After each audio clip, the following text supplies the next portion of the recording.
E ovviamente quella volta che decido di prendermi un PC fisso e costruirmelo da zero, deve succedere qualcosa? Ovviamente deve succedere qualcosa.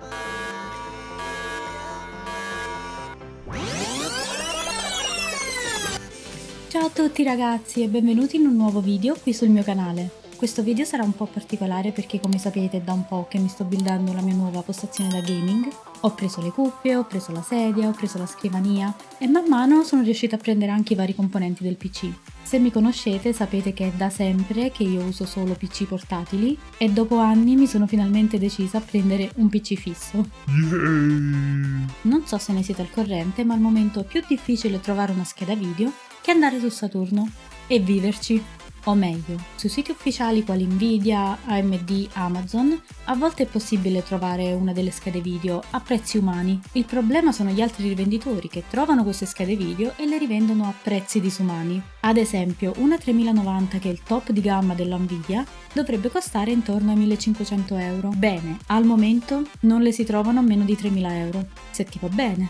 Quindi potete immaginare la mia frustrazione nel reperire tutto. Pensate che è da novembre che sto mettendo insieme i vari componenti e solo ora sono riuscita a trovare una scheda video ad un prezzo semidecente. Comunque, questo video sarà un po' particolare perché i vari componenti e accessori mi sono arrivati in momenti differenti da novembre sino ad oggi. Quindi ad esempio i video in cui monto la tastiera o il monitor sono stati girati in momenti differenti rispetto al video in cui monto il PC. Ma andiamo per gradi. Per prima cosa vi mostro i vari componenti e accessori che ho comprato per la build e cerco di mostrarveli ad uno prima di metterli tutti insieme. Allora, per prima cosa vi mostro i due monitor che vedete qui. Ebbene sì, due monitor, perché ovviamente per lo streaming è molto più utile avere due monitor, uno super figo dove si gioca e un altro dove controllare la chat, OBS e varie cose. Allora, il primo monitor è questo qui ed è un Samsung Odyssey G7 da 27 pollici con refresh rate a 240 Hz, risoluzione 2560x1440, tempo di risposta 1 millisecondo e compatibilità con la tecnologia FreeSync e G-Sync.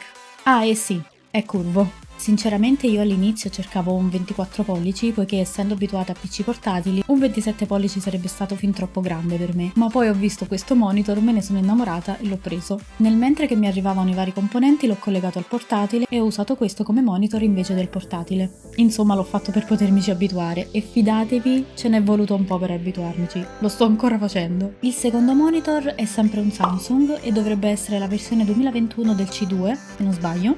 Questo qui è un 24 pollici con refresh rate a 60 Hz, risoluzione 1920x1080 e tempo di risposta a 4 millisecondi. E sì, è curvo anche questo. Mi sa che ho un fetish con gli schermi curvi, infatti anche la mia TV è curva. La curvatura però qui è diversa rispetto a quello del G7. Il G7 ha una curvatura molto più marcata, mentre il C2 ha una curvatura molto più morbida. Vabbè, non so se è chiaro, ma andando avanti nel video capirete di cosa sto parlando. Oltre alla scrivania che vedrete tra un po', come accessori abbiamo la tastiera della Razer Black Widow Elite, che in realtà mi è stata regalata da uno di voi dalla mia wishlist, e se volete contribuire anche voi a migliorare la qualità dei miei video o volete semplicemente farmi un regalo, trovate nella descrizione il link alla mia wishlist di Amazon. Poi abbiamo le cuffie Kraken Kitty Edition che avete visto nel video precedente, il microfono Siren X della Razer e il mouse Mamba Wireless, anch'esso della Razer. Poi ho comprato questo poggiatastiera per alzare un po' la tastiera e mimare, diciamo, il PC portatile, al quale io ho sempre aggiunto la ventola per renderlo più alto perché andavo più comodo. Quindi ecco, con questi vorrei mimare la tastiera del PC portatile. Poi ho preso queste luci RGB che in realtà ancora non so dove collegarle, se al PC, alla scrivania o al monitor. E poi come ultimo questo multi USB che è davvero utilissimo e se avete poche porte USB al PC ve lo consiglio vivamente. Ora invece andiamo a vedere la mia build del PC. Come potete vedere questi sono tutti i componenti e adesso li andremo a vedere uno ad uno. Allora, come prima cosa abbiamo il case di Cooler Master, che però non è qui perché è troppo grande da mettere sul tavolo, ma ve lo farò vedere dopo. Poi abbiamo l'alimentatore della Corsair di 750 watt, che è questo qui in giallo. Poi abbiamo l'SSD interno della Sabrent da 1 TB e le RAM Vengeance Pro della Corsair 16x2, quindi 32 GB totali. Poi abbiamo la scheda madre dell'MSI X570 Gaming Edge, il dissipatore Cooler Master, il processore AMD Ryzen 5900X e la scheda video Palit 2060. La scheda video è la cosa che mi irrita più di tutte tra tutti i vari componenti. ma non perché non mi piaccia, ma perché praticamente io a novembre prenotai la mia amata 3080 Zotac Trinity, ma ad oggi ancora non è arrivata. E quindi per evitare di aspettare ancora non so quanto, senza una scheda video, ho deciso di accontentarmi di questa qui. A dire il vero, prima di prendere questa qui avevo preso su Amazon la Gigabyte 1650, ma per qualche motivo Amazon me l'ha annullata dopo che era stata spedita, dicendo che il pacco era stato danneggiato e quindi non potevano consegnarmelo in quelle condizioni. Che poi lascialo decidere a me. Tu puoi consegnarmelo danneggiato il pacco, io vado a vedere se poi la scheda video funziona, se funziona me la tengo, se non funziona faccio il reso. O no, però mi hanno detto di no. Dopo quella poi sono riuscita a prendere una 3060 su Amazon Francia ed ero super felice perché finalmente ero riuscita a prendere una serie 3000, ma Amazon ha deciso di annullarmi anche questa. Cioè questa non ha fatto neanche in tempo ad essere spedita praticamente. E quindi per un'altra botta di culo sono riuscita a prendere la 2060 e mi terrò questa fin quando non mi arriverà la mia amata 3080, anche se sono convinta che ci sarà un gran bel sovrapprezzo su quella. Io vi lascio in descrizione tutti i link nel caso siete interessati a uno dei vari componenti che vedete qui nel video e dategli un occhio se siete interessati. E adesso vi lascio video dei vari montaggi avvenuti praticamente da novembre ad oggi, quindi in vari mesi. Mi raccomando, lasciate un mi piace e iscrivetevi al canale, mi farebbe davvero tanto piacere. Raga, qui iniziano ad arrivare cose. Era da davvero tanto tempo che desideravo una sedia da gaming e finalmente ce l'ho, cazzo. Il pacco è enorme ed era così pesante che me lo sono fatta portare fino in camera. Comunque al momento questa è la situazione. Adesso montiamola. Insieme alla sedia ho comprato questo poggiapiedi e questo cuscino super cute. Intanto, come vedete, sono riuscita a montare la sedia senza danni. E niente, sono molto soddisfatta. Oggi è arrivata la scrivania, ma indovinate un po'? È quella sbagliata! Yay! Le misure sono errate, quindi dovrò rimandarle indietro. Ma quanto posso essere sfigata? Nuovo giorno, nuova scrivania. Alla fine ho aperto la scatola precedente per essere sicura di tenermi la scrivania corretta delle dimensioni giuste. E quella giusta è la seconda, quindi adesso provo a montarla.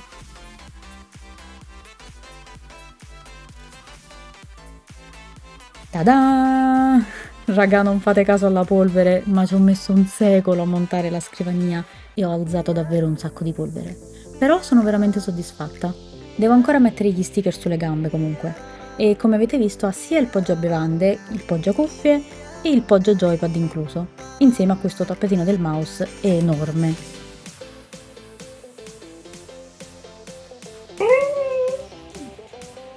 Ira approva il nuovo arrivo, ovvero il secondo monitor. Ormai il corriere mi conosce così bene che già sa dove deve bussare. Adesso provo a montarlo cercando di non fare alcun danno. Vero Kira? Nel pacco è ovviamente incluso il supporto per il monitor, l'alimentatore e i vari cavi per collegarlo al PC. Intanto iniziano ad arrivare i vari componenti del PC, tra cui scheda madre, processore, SSD e RAM. Penso bisogna iniziare dalla scheda madre, quindi l'ho aperta e nella scatola sono uscite varie cose, tra cui ovviamente il manuale di istruzioni, uno sticker e le viti.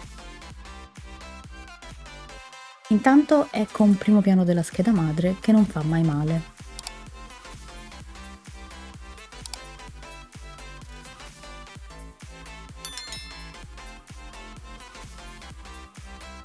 Ho aperto le RAM e penso che sarà la prima cosa che monterò sulla scheda madre in quanto non sembrano così difficili da inserire. Il processore sembra invece la cosa più facile perché così su due piedi direi che vada qui, forse? Non penso di sbagliarmi. E fu così che esplose il PC.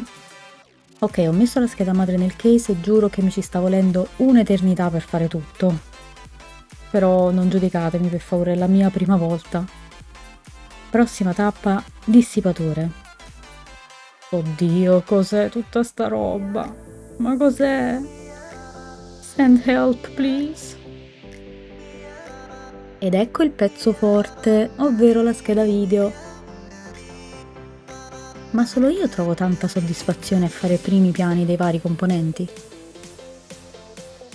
E siamo arrivati al componente più pesante di tutti, l'alimentatore.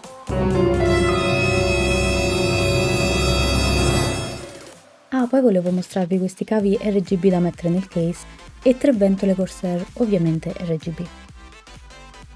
E poi ho preso un hard disk interno che, conoscendomi, so già che intaserò la memoria del mio PC, e questo è di 4 TB, quindi non dovrei avere problemi.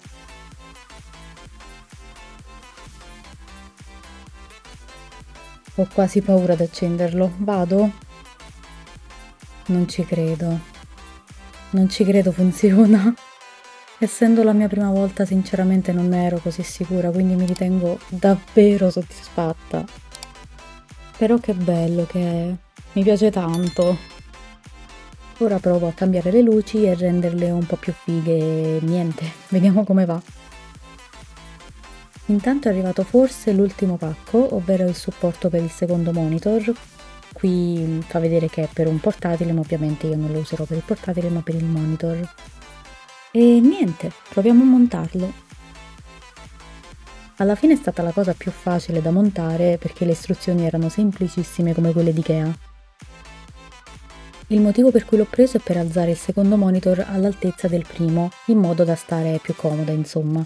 Come vedete, se non avessi comprato questo supporto, il secondo monitor sarebbe stato molto più basso. Ah, poi sotto c'è dello spazio vuoto che non so come utilizzare. Devo ancora decidere se metterci il joypad o il tablet. Non so, vedremo. E per questo video è tutto, ragazzi. Scusate se il montaggio vi è sembrato un tantino veloce, ma essendo da sola non è stato semplicissimo registrare e montare il PC allo stesso momento. Spero che comunque il video vi sia piaciuto e non dimenticatevi di iscrivervi al canale e lasciare un bel mi piace. Grazie a tutti per essere rimasti fino alla fine e aspettatevi tanti bei video ora che ho un gran bel PC. Ciao!